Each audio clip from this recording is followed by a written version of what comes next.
ଆପଣମାନେ ଜାଣିଥିବେ ବହୁତ ଲୋକ ଭଗବାନଙ୍କୁ କହୁଥିବେ, ହେ ଭଗବାନ, ମୁଁ ଆପଣଙ୍କୁ ବହୁତ ଭଲ ପାଏ, ଆଉ ମୁଁ ମୋ ସ୍ତ୍ରୀକୁ ବହୁତ ଭଲ ପାଏ, ଆଉ ମୋ ପୁଅ ଝିଅକୁ ମଧ୍ୟ ବହୁତ ଭଲ ପାଏ।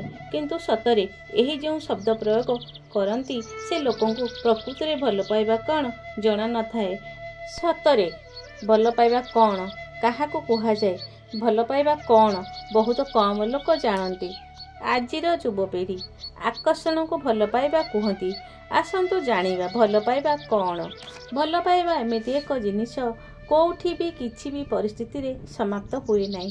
କାହିଁକି ନା ଭଲ ପାଇବାକୁ ଆମେ ଆଉ କିଛି ଭାବୁଛେ କି। ମୁଁ ଆପଣଙ୍କୁ ଯଦି ପଚାରେ ଭଲ ପାଇବା କ'ଣ, ଆପଣ କହିବେ କେବେ ଦୁଇ ବ୍ୟକ୍ତି ଦୂରରେ ନ ରହିବାକୁ ଭଲ ପାଇବା କୁହନ୍ତି, କିମ୍ବା ଜଣଙ୍କ ଠାରୁ ଜଣେ ଅଲଗା ନ ହେବାକୁ ଭଲ ପାଇବା କୁହନ୍ତି।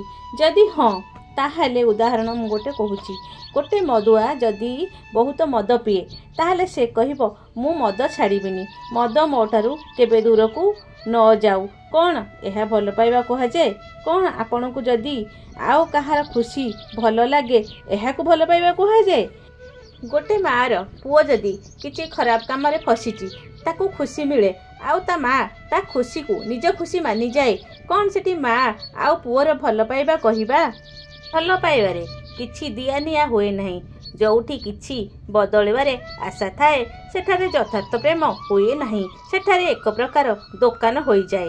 ଯଦି ମୁଁ ଆପଣଙ୍କୁ ଦେଖି ଖୁସି ହୁଏ, ଆପଣଙ୍କୁ ଭଲ ପାଇବି, ଯଦି ଆମ ଭାବନାରେ ଟିକେ ବି ଭାବ ନଥିବ, ଭଗବାନଙ୍କୁ ଆରାଧନା କଲେ କିଛି ତାଙ୍କଠାରୁ ମିଳିବ, ଆମ ମନରେ ଭଲ ପାଇବା ଆସିବନି।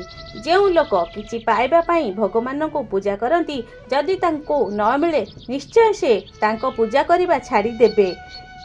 ଗୋଟେ ଈଶ୍ୱର ଭକ୍ତି ମଣିଷ ଭଗବାନଙ୍କୁ ଭଲ ପାଏ, ତାର କିଛି ଆସକ୍ତି ନଥାଏ, ସେ ଭଗବାନଙ୍କୁ ଭଲ ପାଏ। ଭଗବାନ କେବେ କିଛି ମାଗିନଥାନ୍ତି, କହିନଥାନ୍ତି କି ମୋତେ ଏତେ ଦିଅ ସେତେ ଦିଅ, ମୁଁ ଆଉ ତୁମକୁ ମୋତେ ପୂଜା କଲେ ତୁମକୁ ଫଳ ଦେବି। କିନ୍ତୁ ଭଗବାନ ଭକ୍ତକୁ ଏତେ ଭଲ ପାଆନ୍ତି ଯେ ତାଙ୍କର ମନ ଜାଣି ଫଳ ଦେଇଥାନ୍ତି। ଶୁଦ୍ଧ ଭଲ ପାଇବାରେ କିଛି ଲାଭର ଆଶା ରଖନ୍ତୁ ନାହିଁ। ଭଲ ପାଇବା କେବଳ ହିଁ ଭଲ ପାଇବା ହୋଇଥାଏ। ଭକ୍ତ କେବଳ ଭଲ ପାଏ, ବିନା ଭଲ ପାଇବାରେ ରହିପାରେ ନାହିଁ। କିଛି ମନୋରଞ୍ଜନ ପ୍ରାକୃତିକ ଦୃଶ୍ୟକୁ ଦେଖି ମୋହିତ ହୋଇଯାଅ, ସେ ଦୃଶ୍ୟଠାରୁ କିଛି ଫଳର ଆଶା ରଖ ନାହିଁ, କି ସେ ଦୃଶ୍ୟ ତୁମକୁ କିଛି ମାଗେ ନାହିଁ। କିନ୍ତୁ ସେ ଦୃଶ୍ୟକୁ ତୁମେ ଦେଖି ନିଜ ମନକୁ ଆନନ୍ଦ ମିଳେ ଓ ଶାନ୍ତି ମିଳେ। ଭଲ ପାଇବାରେ କିଛି ମାଗନି, ସବୁବେଳେ ଦେଇ ଚାଲ।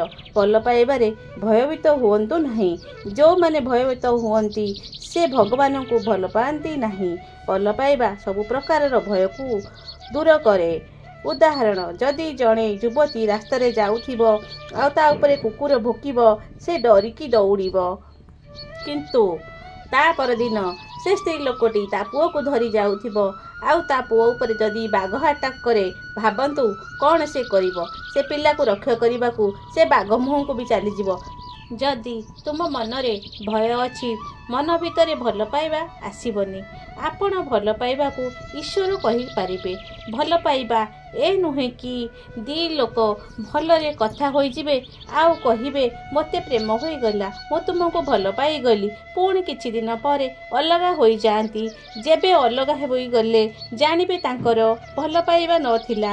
ଭଲ ପାଇବା ଗୋଟେ ଆକର୍ଷଣ ଥିଲା, ସମୟ ଅନୁସାରେ ସମାପ୍ତ ହୋଇଗଲା। ଯଦି ଭଲ ପାଇବା ଥାଆନ୍ତା କେବେ ବି ସମାପ୍ତ ହୋଇନଥାନ୍ତା।